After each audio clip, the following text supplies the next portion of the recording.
नमस्कार दोस्तों। आज की बात में, भोर की बात में, हमारी बात और आपकी बात में आपका स्वागत है। अगले आधे घंटे तक मैं आपसे जुड़ा रहूँगा। उम्मीद है कि आप भी हमसे जुड़ चुके होंगे। जो लोग जुड़ चुके हैं उनको मेरा प्रणाम है और जो लोग बाद में जुड़ेंगे उनको भी मेरा नमस्कार है। तो आप मुझे देख रहे हैं यूट्यूब के यूपी न्यूज़ 9 चैनल पर और फेसबुक के यूपी न्यूज़ 9 इंडिया पेज पर, और उम्मीद करता हूँ कि आपका दिन आज शुभ हो। और आज महानवमी है, माँ भगवती की पूजा का आखिरी दिन। आज तो आपको पता ही है कि आज कन्या पूजन का दिन है। हमारे मुख्यमंत्री योगी जी जो है वो इस वक्त गोरखपुर में हैं और वहाँ पे कन्या पूजन करने वाले हैं, और हम भी आज कन्या पूजन करेंगे। अभी ये प्रोग्राम ख़त्म करने के बाद, नहाने धोने के बाद और हवन करने के बाद आज हवन होगा। तो करीब 12 बजे के आसपास कन्या पूजन हम लोग भी करेंगे। कन्याओं को खाना वाना खिलाएंगे, उन्हें दान वान देंगे। तो ये एक परंपरा है, शक्ति की पूजा की जाती है हमारे इस नवरात्र में।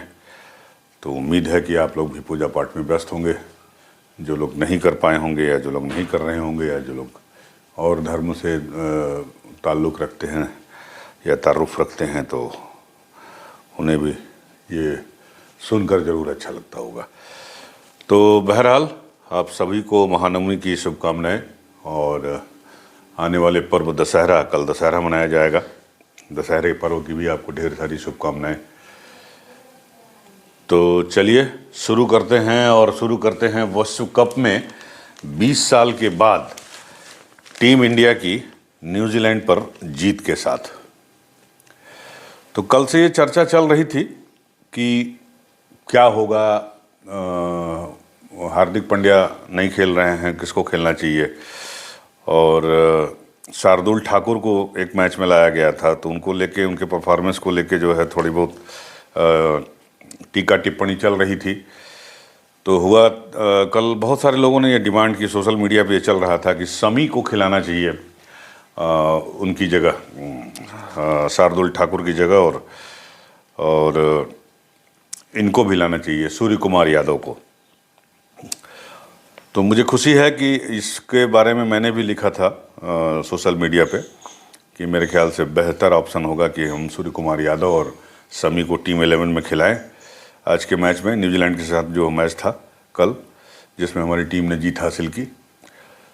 तो मुझे खुशी है कि आखिर क्रिकेट प्रेमियों की मांग पर और परिस्थितियों की मांग पर जो है सेलेक्टर्स ने ये कदम उठाया और शमी को मौका दिया और सूर्य कुमार यादव को मौका दिया। और कल जो हुआ वो एक इतिहास है। आपको पता है कि मोहम्मद शमी साहब ने हमारे जो है वो 5 विकेट लिए, 10 ओवर में 54 रन और 5 विकेट लिए उन्होंने। मैन ऑफ द प्लेयर या यूँ कहें मैन ऑफ द मैच उन्हें चुना गया। और टीम इंडिया ने न्यूजीलैंड को वर्ल्ड कप के मुकाबलों में 20 साल के बाद 2003 में हराया था इसके पहले, और इसके बाद ये 2023 में टीम इंडिया को जीत मिली। और इस तरह से जो है एक शानदार जीत हुई और हम टेबल में टॉप पर पहुंच गए। इसके साथ साथ सूर्य कुमार यादव को भी खिलाया गया, लेकिन सूर्य कुमार यादव अनलकी रहे, जो रन आउट हो गए। और उसके बाद हमारे अंगद, पैर जमा कर खेलने वाले अंगद साहब, जिन्होंने 39 अर्धशतक मारे हैं लक्ष्य का पीछा करते हुए, और 19 अर्धशतक मारे हैं लक्ष्य का पीछा करते हुए। तो बहुत ही शानदार प्रदर्शन किया और 95 रन बनाए उन्होंने। उनके साथ साथ शुभमन गिल ने भी जो है एक अच्छी शुरुआत की। उन्होंने भी जो है शानदार बैटिंग करते हुए आपके जो है रन बनाए उन्होंने। शुभमन गिल ने कितने रन बनाए हैं? Gill caught Mitchell bowled Ferguson 26 run बनाया उन्होंने। गेंद 31 खेली उन्होंने, और 26 रन के साथ ही शुभमन गिल जो है वनडे मैचों में 2000 रन बनाने वाले दुनिया के सबसे तेज, मतलब कम मैचों में तेज बल्लेबाज हो गए हैं। इसके पहले हाशिम अमला ने 40 मैचों में जो है 2000 रन बनाए थे, और हमारे शुभमन गिल साहब ने जो है ये 38 मैचों में 2000 रन बनाकर ये रिकॉर्ड बना दिया। और 10 वनडे विश्व कप मैचों में चौथी बार न्यूजीलैंड को भारत ने हराया। 5 जीत जो है वो न्यूजीलैंड के नाम दर्ज है, और 1 मैच जो है वो रद्द किया गया। तो एक शानदार उपलब्धि, और इसी के साथ हम टीम टेबल में जो है अंकों के स्कोर बोर्ड में जो है हम टॉप पर पहुंच गए हैं। आपको पता है कि शमी जो है, जब इनको वनडे टीम में शामिल किया गया था तो आते ही इन्होंने 5 विकेट लिए थे। उसके बावजूद इस वर्ल्ड कप में जो चार मैच हुए पहले, उस चारों मैचों में शमी को बाहर रखा गया। शानदार शमी के नाम से दैनिक जागरण में ये एक आर्टिकल भी छपा है, मैं आपको थोड़ा सा पढ़ के बताना चाहूँगा कि 10 साल से भारतीय गेंदबाज की रीढ़ रहे मोहम्मद शमी ने विश्व कप शुरू होने से पहले ऑस्ट्रेलिया के विरुद्ध 3 मैचों की सीरीज के पहले मुकाबले में 5 विकेट लिए। दूसरे मैच में उन्होंने 1 विकेट लिया, और सिराज के वापस जाने के कारण उन्हें तीसरे वनडे में मौका नहीं मिला। एशिया कप में भी सिर्फ 2 मैच खेलने वाले शमी को मोहम्मद सिराज, जसप्रीत बुमराह, हार्दिक पांड्या और शार्दुल ठाकुर के तेज गेंदबाजी के संयोजन के कारण विश्व कप के शुरुआती 4 मैचों में मौका नहीं मिला। टीम प्रबंधन सिराज को बहुत ज़्यादा तरजीह दे रहा था, और शार्दुल को बल्लेबाजी के कारण चौथे गेंदबाज के तौर पर जगह मिल रही थी, लेकिन कहते हैं कि किस्मत में जो लिखा होता है उसे वो मिलता है। उत्तर प्रदेश के अमरोहा से निकलकर बंगाल में नाम कमाने वाले शमी ने धैर्य रखा। हार्दिक पांड्या के चोटिल होने के कारण टीम प्रबंधन को संयोजन बदलने पर मजबूर होना पड़े। 5 मुख्य गेंदबाज खिलाने के लिए रोहित ने रविवार को न्यूजीलैंड के खिलाफ हार्दिक की जगह सूर्य कुमार यादव और शार्दुल की जगह शमी को रखा, और शमी ने आते ही कहर बरपाते हुए 10 ओवर में 54 रन देते हुए 5 विकेट लिए। आप ये समझ लो कि लास्ट के जो 13 ओवर उसने खेले न्यूजीलैंड ने, उसमें उसने सिर्फ 68 रन बनाए। बावजूद उसके कि डेरिन मिचेल जो है वो क्रीज पर थे। शानदार सेंचुरी उन्होंने बनाई, 130 रन बनाए उन्होंने, और बहुत ही बढ़िया खेला उन्होंने। उन्हीं की पारी की बदौलत जो है न्यूजीलैंड जो है वो बना सकी 273 रन। तो 1 मिनट मुझे जरा समय दीजिए, समथिंग इज़ वेरी अर्जेंट। मैं अभी वापस आता हूँ आपकी सेवा में, क्षमा कीजिएगा। तो इस तरह से टीम इंडिया की उम्मीदें जो हैं जवां हो गई हैं। थोड़ा सा और पढ़ देता हूं शमी के बारे में।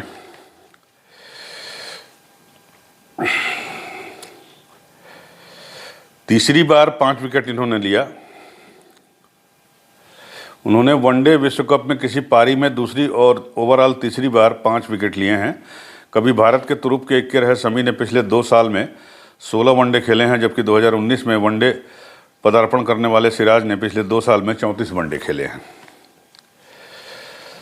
तो सिराज या शमी अगले मैच में, ये भी एक सवाल रहेगा, या बुमराह या शमी। बुमराह तो खैर दूसरे टाइप के बॉलर हैं, तो इसलिए बुमराह के तो चांसेस कम है, लेकिन सिराज और शमी में से जो है एक आदमी, देखते हैं क्या होता है। अगर हार्दिक पांड्या ठीक हो जाते हैं तो Hardik Pandya is also very good batsman, allrounder.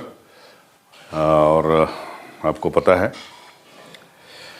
Shami ने 9वें ओवर में ही विल यंग को आउट करके पहला विकेट लिया। वह पूरे रिदम में आ रहे थे, लेकिन जैसे ही शाम हुई वैसे वही और शानदार होते गए। उन्होंने 34वें ओवर में सचिन रविंद्र को गिल के हाथों कैच आउट कराया। रविंद्र शानदार फॉर्म में नजर आ रहे थे। उनका विकेट भारत के लिए बेहद महत्वपूर्ण था। उन्होंने अपने आखिरी स्पेल में जिस यॉर्कर पर सेंटनर को बोल्ड किया वो देखने लायक था। 48वें ओवर की चौथी गेंद पर शमी ने सटीक यॉर्कर डाली। हाई लिफ्ट खेलने वाले सेंटनर बल्ले को समय पर नीचे नहीं लाए और गेंद उनका विकेट उड़ा ले गई। अगली ही गेंद पर उन्होंने हेनरी का स्टंप उखाड़ दिया। स्लॉट पर फुल गेंद लैंड हुई। हेनरी स्ट्रेट ड्राइव मिस कर गया और गेंद ने उनके स्टंप को मिस नहीं किया। शमी ने फर्गूसन को भी अगली गेंद पर यॉर्कर फेंकी, लेकिन कीवी बल्लेबाज ने उन्हें हैट्रिक से रोक दिया। इस ओवर में सिर्फ 3 रन गए। आखिरी ओवर में शमी ने मिशेल को आउट करके अपना 5वां विकेट ले लिया। मिशेल कैच आउट हुए। पहले 2 गेंदों पर उन्होंने एक छक्का और एक चौका लगाया था। तो इस तरह जो है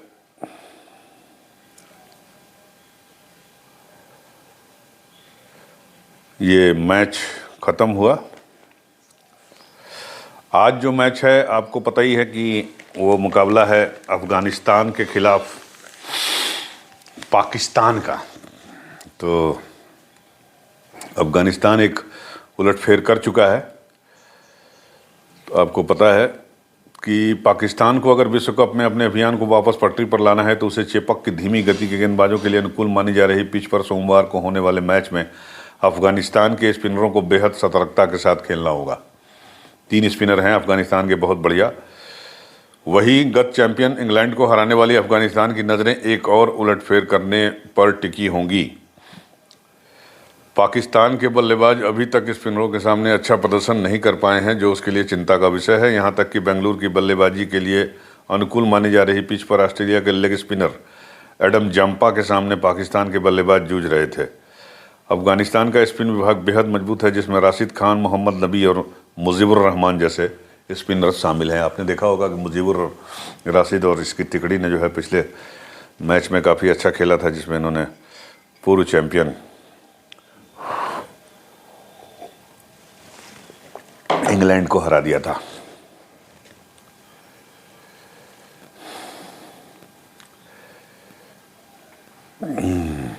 चलिए देखते हैं क्या होगा। 2 हार पाकिस्तान हार चुका है, 2 मैच जीत चुका है और आज का जो है वो है। तो एक बयान इसमें छपा है गौतम गंभीर का कि 2019 विश्व कप टीम चुनने वाली समिति पर बरसे गौतम गंभीर। गौतम गंभीर जो अब एक पॉलिटिकल शख्सियत भी हैं, दिल्ली से सांसद हैं। पूर्व भारतीय बल्लेबाज गौतम गंभीर ने 2019 विश्व कप में भारत की हार के लिए तत्कालीन चयन समिति को जिम्मेदार बताया है। गौतम ने MSK प्रसाद की अध्यक्षता वाली उस समिति के इतिहास की सबसे खराब चयन समिति बताया। रविवार को भारत और न्यूजीलैंड के बीच मुकाबले के दौरान कमेंट्री कर रहे गौतम ने कहा कि मेरा मानना है कि क्रिकेट के इतिहास में 2019 में भारतीय चयन समिति सबसे खराब थी। अंबाती रायडू जैसे बल्लेबाज को विश्व कप से बाहर रखना समझ से परे था। रायडू विश्व कप के पहले सभी टूर्नामेंट में खिलाया, लेकिन जब विश्व कप की टीम चुनी गई तो अपने रायडू को बाहर कर किसी और को टीम में मौका दे दिया, वो भी ऐसे समय जब टीम चौथे नंबर पर बल्लेबाज को लेकर जूझ रही थी। रायडू को टीम से बाहर करने का कारण किसी को नहीं पता चला। रायडू को बाहर करने के फैसले में पारदर्शिता नहीं थी। गंभीर ने कहा कि इस मामले में चयन समिति के अध्यक्ष को जिम्मेदार ठहराया जाना चाहिए। मुझे चेयरमैन का नाम याद नहीं आ रहा है, लेकिन जो जिम्मेदारी थी वो उन्हीं की पूरी थी। भारत को 2019 के विश्व कप के सेमीफाइनल में न्यूजीलैंड के विरुद्ध हार झेलनी पड़ी थी, आपको तो पता ही है। तो इस बार ऐसी गलती नहीं होगी। मुझे लगता है कि जो कल 11 खेली है वो परफेक्ट है। अब रहा सवाल हार्दिक पांड्या के आने का, तो हार्दिक पांड्या के आने के बाद अब हार्दिक पांड्या तो खेलेंगे ही, अब किसको रिप्लेस करेंगे ये देखने वाली बात होगी, क्योंकि सारे खिलाड़ी जो है अपना सर्वश्रेष्ठ दे रहे हैं। चाहे वो शुभमन गिल हो, चाहे वो KL राहुल हो, चाहे वो विराट कोहली हो, चाहे वो रोहित शर्मा हो, चाहे वो हमारे जडेजा सर हों, रविंद्र जडेजा जी, और चाहे वो सिराज हों, शमी हों। कोई ऐसा बल्लेबाज या गेंदबाज नहीं है जो अपना 100% नहीं दे रहा हो। और कुल मिला के इस बार लग रहा है कि जैसे हमारी एक टीम खेल रही है, बहुत ही बैलेंस्ड टीम, बहुत ही संतुलित टीम और बहुत ही एकजुट टीम खेल रही है। तो चलिए, उम्मीद पे दुनिया कायम है, हमारी भी उम्मीद है और हमारी शुभकामनाएं जो हैं वो विश्व विजेताओं के साथ रहेंगी। पता नहीं अपने धोनी पाजी कहाँ हैं, उनको भी बाकी मैचों में आना चाहिए खिलाड़ियों का उत्साहवर्धन करने के लिए। धोनी पाजी अगर मेरी बात सुन रहे हों तो ज़रूर आइए। तो ये था क्रिकेट का मैदान। क्रिकेट के मैदान से अब हम आगे बढ़ते हैं, राजनीति के मैदान में आते हैं। तो देखते हैं राजनीति की क्या खबरें हैं आज के अखबारों में। तो अगर कुछ होता है तो बताते हैं आपको। ये खबर छपी है जागरण में कि भारत ने गाजा के निवासियों के लिए मानवीय सहायता भेजी। 6.5 टन दवाइयाँ और 32 टन राहत सामग्री मिस्र पहुंचाई गई। भारतीय वायुसेना के विशेष विमान C-17 खाने पीने और दवाइयों को लेकर रविवार को काहिरा पहुंचा और मदद की खेप अधिकारियों को सौंप दी।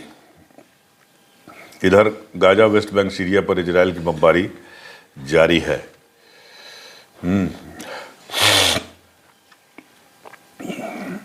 भारत ने इजराइल के हमले से गाजा में पैदा हुए हालात में फ़लस्तीनियों की मानवीय सहायता भेजी है। भारतीय वायुसेना का परिवहन विमान C-17 दवाइयां और राहत सामग्री लेकर रविवार को मिस्र पहुंच गया। वहां से वह मानवीय सहायता गाजा पहुंचाई जाएगी। पहली खेप में भारत ने फ़लस्तीनियों के लिए लगभग 6.5 टन चिकित्सा सहायता और 32 टन आपदा राहत सामग्री भेजी है। तो ये है भैया, युद्ध जारी है, आपको पता ही है क्या अंजाम होगा युद्ध का भगवान जाने। 15 दिन से ऊपर हो गया। तो अब युद्ध की बात कर रहे हैं और गाज़ा और इज़राइल की बात कर रहे हैं, फ़लस्तीन की बात कर रहे हैं, तो मुझे लगता है कि थोड़ा सा पाकिस्तान की बात कर लेनी चाहिए। पाकिस्तान में एक डेवलपमेंट हुआ है। हमारे कुछ पाकिस्तानी भाई भी मेरा चैनल देखते हैं, इसलिए मैं सोच रहा हूँ कि पाकिस्तान के बारे में थोड़ा सा बात कर लूँ। पाकिस्तान में नवाज़ शरीफ साहब आ गए हैं। नवाज़ शरीफ साहब जिनको पनामा पेपर लीक वाले केस में सज़ा हुई थी और वो उसके बाद जो है वो विदेश चले गए थे, 4 साल से आ नहीं रहे थे, तड़ी पार टाइप के। लेकिन अचानक से वो पाकिस्तान आ गए हैं और पाकिस्तान आ ही नहीं गए हैं, बहुत की वतन से बड़ा मोहब्बत जता रहे हैं और पॉलिटिकल रैली वगैरह भी कर रहे हैं नवाज़ शरीफ साहब। तो ऐसा लगता है कि जो जनवरी में पाकिस्तान में चुनाव होने वाले हैं, तो उस चुनाव में नवाज़ शरीफ साहब जो है उनकी पार्टी जो है शिरकत करेगी और नवाज़ शरीफ जो है वो प्रधानमंत्री का चेहरा होंगे। लेकिन किसकी सह पे होंगे, क्योंकि 4 साल से कहीं कुछ आने का नाम नहीं हो रहा था और अचानक से वो वापस आ गए हैं। वापस आके गए मतलब सिर्फ पाकिस्तान में रैली कर रहे हैं।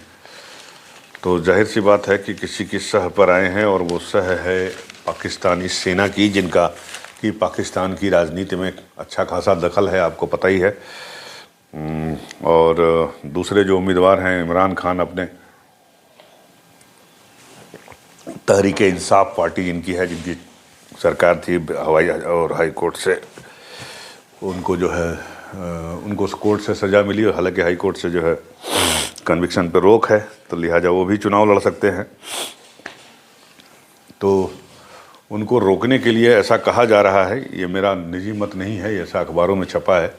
अभी एक अखबार में कोई पढ़ रहा था, उसमें ये लिखा हुआ था कि पाकिस्तानी आर्मी की सह पर जो है नवाज़ शरीफ साहब जो है वो पाकिस्तान लौटे हैं और पाकिस्तान की सेना जो है वो चाहती है कि नवाज़ शरीफ जो है वो अगला चुनाव लड़ें और संभव हो तो चुनाव जीते भी और प्रधानमंत्री का पद संभालें। तो आपको तो पता ही है कि बगैर सेना के मंजूरी के या बगैर सेना की इच्छा के वहाँ पाकिस्तान में किसी का शासन कर पाना बहुत मुश्किल है। तो ये है अपने नवभारत टाइम्स का संपादकीय है, इसमें लिखा हुआ है कि 3 बार पाकिस्तान के प्रधानमंत्री रह चुके PML के सबसे बड़े नेता नवाज़ शरीफ का स्वदेश लौटना पड़ोसी देश की राजनीतिक स्थिरता के लिहाज से एक बड़ी घटना है। इसमें दो राय नहीं कि वो अपने देश के एक लोकप्रिय और कद्दावर नेता रहे हैं, लेकिन भूलना नहीं चाहिए कि उन्हें बहुचर्चित पनामा पेपर्स लीक होने, सुप्रीम कोर्ट के द्वारा प्रधानमंत्री पद के अयोग्य बताए जाने और किसी भी तरह का सार्वजनिक पद लेने पर आजीवन रोक और भ्रष्टाचार के मामलों में 7 साल जेल की सज़ा सुनाए जाने के बाद सेहत के आधार पर लंदन जाने की इजाज़त मिली थी। 4 साल बाद जब वह लौटे हैं तो हाई कोर्ट से 24 अक्टूबर तक की प्रोटेक्टिव बेल मिली हुई है। प्रोटेक्टिव बेल मतलब जमानत पर।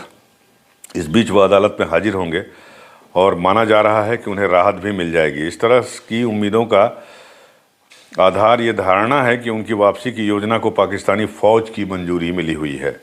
फ़ौज की इच्छा और इजाज़त से ही वो संभव हुआ है कि नवाज़ शरीफ लंदन जाने के बाद पिछले 4 सालों के दौरान पाकिस्तान वापसी की सोच भी नहीं पा रहे थे। वह बाइज्जत न केवल अपने देश वापस लौट आए हैं, बल्कि आते ही राजनीतिक रैलियां भी करने लगे।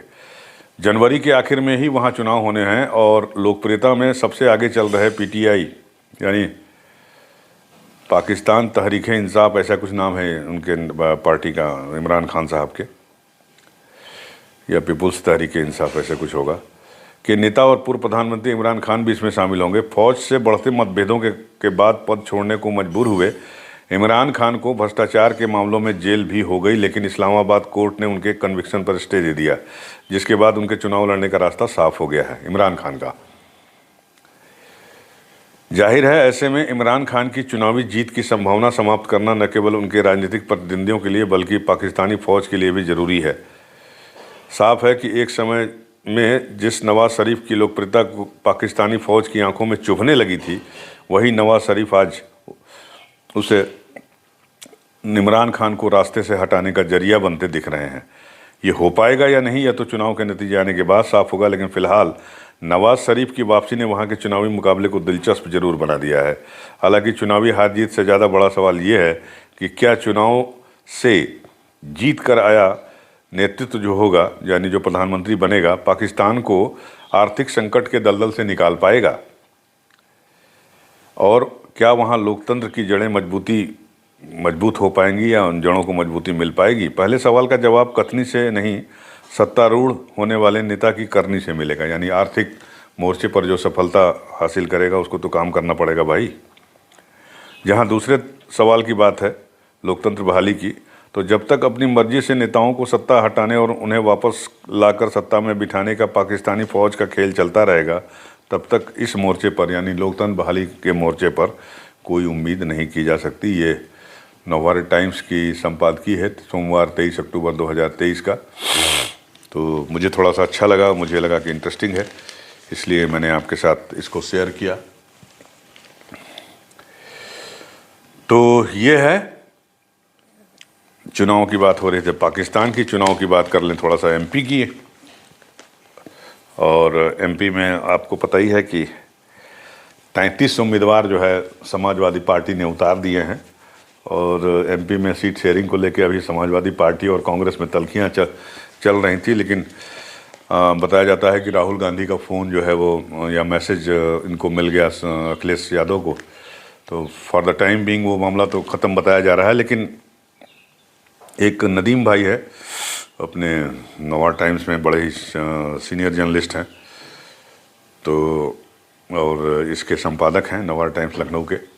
इनकी एक आर्टिकल इनका छपा है, ये देखिए, तो इसमें देख लेते हैं कि क्या है, थोड़ा सा पढ़ लेते हैं मुखड़ा इनका, जहाँ समझ लेते हैं कि मध्य प्रदेश में गठबंधन विषाद पर कांग्रेस और समाजवादी पार्टी के बीच बाहें चढ़ गई हैं। समाजवादी पार्टी मध्य प्रदेश में कांग्रेस से गठबंधन में सीटें चाह रही थी।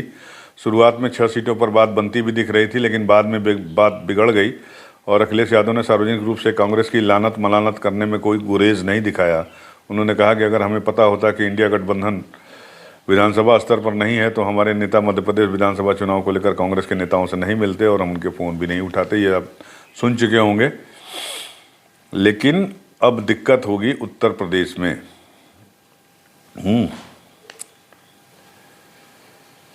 तो 17 में जब विधानसभा चुनाव में कांग्रेस और समाजवादी पार्टी का गठबंधन हुआ था, तो समाजवादी पार्टी ने कांग्रेस के पक्ष में कई ऐसी सीटें भी छोड़ दी थी जिस पर उसने पिछले चुनाव में जीत हासिल की थी।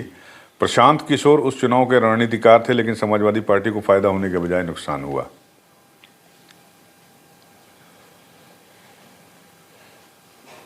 तो उसके पहले का भी 12 का भी इन्होंने एग्जाम्पल दिया है कि 2012 विधानसभा चुनाव में कांग्रेस के अलग लड़ने से उसके उम्मीदवारों ने अपर कास्ट के वोट पे जो थोड़ी बहुत सेंध लगाई थी, उससे सीधे तौर पर बीजेपी को नुकसान हुआ था और समाजवादी पार्टी कई सीटें नज़दीकी मुकाबले में बीजेपी से जीत गई थी। 2017 में जब कांग्रेस और समाजवादी पार्टी एक होकर लड़े तो कांग्रेस को मिलने वाले परंपरागत अपर कास्ट वोट भी बीजेपी के साथ चले गए थे। तो क्या होगा लोकसभा चुनाव में? लोकसभा चुनाव में निश्चित रूप से समाजवादी पार्टी का अपर हैंड होगा और समाजवादी पार्टी अपने हिसाब से सीटें देगी, जैसे कांग्रेस ने एमपी में समाजवादी पार्टी को सीटें दी हैं। तो ये मसला जो है न सिर्फ चुनाव का है, गठबंधन का है, बल्कि इंडिया गठबंधन के भविष्य का भी है। खासकर उत्तर प्रदेश में कहते हैं कि उत्तर प्रदेश जो है वो दिल्ली का रास्ता दिखाता है या दिल्ली का रास्ता जो है उत्तर प्रदेश से होकर जाता है। तो क्या होगा?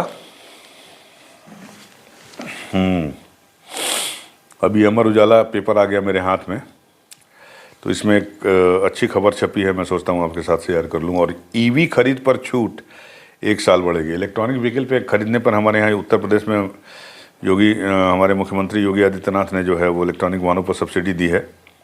तो ये सब्सिडी जो है इसकी अवधि 13 अक्टूबर को समाप्त हो रही थी, लेकिन सरकार को भेजा गया है समय सीमा बढ़ाने का प्रस्ताव। उम्मीद है कि ये प्रस्ताव पास हो जाएगा। प्रदेश में इलेक्ट्रिक वाहनों ईवी की खरीद पर सब्सिडी 1 साल और मिलेगी। परिवहन और औद्योगिक विकास विभाग ने ईवी पॉलिसी के तहत मिलने वाली इस छूट की अवधि को 1 साल बढ़ाने का प्रस्ताव सरकार को भेजा है। उत्तर प्रदेश सरकार ने 13 अक्टूबर 2022 को इलेक्ट्रिक वाहन विनिर्माण एवं गतिशीलता नीति 2022 को मंजूरी दी थी। इसके तहत पहले 2 लाख ई 2 पहिया खरीद पर 5,000, पहले 50,000 3 ई पहिया ईवी पर 12,000 और पहले 25,000 4 पहिया ईवी खरीद पर 1-1 लाख रुपए की सब्सिडी मिलने का प्रावधान है। और भी प्रावधान है गुड्स वाहनों पर भी। तो ये प्रावधान अभी हो सकता है कि अगले 1 साल और जारी रहें, कम से कम लोकसभा चुनाव को देखते हुए। तो ये है अमर उजाला की खबर है। ये इस पर मैंने कहा आपको बता दें, अगर आप इस दिवाली में या आज नवमी में इलेक्ट्रॉनिक व्हीकल खरीदने का प्रस्ताव मतलब सोच रहे हैं, तो आप जो है वो जाइए और छूट का आनंद लीजिए। जयशंकर साहब का हमारे एक बयान छपा है हिंदू में कि Canada's action are in violation of Vienna convention. Canada ने जो कुछ किया है वो वियना कन्वेंशन का उल्लंघन है। आपको पता है कि कल जो है अमेरिका और ब्रिटेन ने भारत से जो 41 राजनयिक कनाडा वापस गए हैं, या कनाडा ने बुलाया है या भारत ने उसको कहा था कि आप लेके जाइए, तो उसको जो है वियना समझौते का उल्लंघन बताया था कनाडा ने, और उसको इंडोर्स किया था अमेरिका और ब्रिटेन ने। तो उसी के जवाब में हमारे विदेश मंत्री जयशंकर का एस जयशंकर साहब का ये बयान आया है कि ensuring safety and security of diplomats is the most fundamental aspect of the Vienna convention and right now that's is what has in many ways been challenged in Canada. ये भी वियना कन्वेंशन का है कि भाई हमारे राजनयिकों के, किसी भी देश के राजनयिक की सेफ्टी और सिक्योरिटी बनी रहे। आपने एक वीडियो देखा होगा जिसमें हमारे भारतीय दूतावास जो कनाडा में है वो एक वहाँ पे गए हैं गुरुद्वारे में, तो वहाँ से किस तरह से उनको भगाया गया या वो उनको हटना मतलब जाना पड़ा वहाँ से। तो ये एक अच्छी बात नहीं है। बहरहाल उम्मीद करते हैं कि भारत और कनाडा के बीच चल रहा ये रिफ्ट समाप्त हो जाना चाहिए जल्दी से जल्दी। तो ये था मामला आज का। हिंदू में भी कोई खास नहीं, यही सब खबरें हैं। और पानी को लेकर जो है AP is rouse bile reputation at stake as water war heats up. Dispute Telangana और आंध्रा के बीच जो है कृष्णा नदी के रिवर के बंटवारे को लेकर जो है चल रहा है, तो उसको लेके इसमें एक आर्टिकल बड़ा सा छपा हुआ है। ये तो लड़ाई वहाँ भी चल रही है कावेरी को लेके, कर्नाटक और तमिलनाडु के बीच में। तो चलिए आज बस इतना ही करते हैं। आप लोग जाइए पूजा पाठ करिए, नवमी का पूजन है आज। बहुत सारे लोग हमारे भाई बहन जो है इंतज़ार में होंगे जब जाएंगे, पूजा पाठ करेंगे, हवन करेंगे। आज कलसा हिलाया जाएगा। कलसा रखा हुआ था माँ दुर्गा का, हमारे घरों में रखा हुआ है, मैं भी करूँगा अभी ये। तो मिलते हैं आपसे अगले वीडियो में, तब तक के लिए नमस्कार।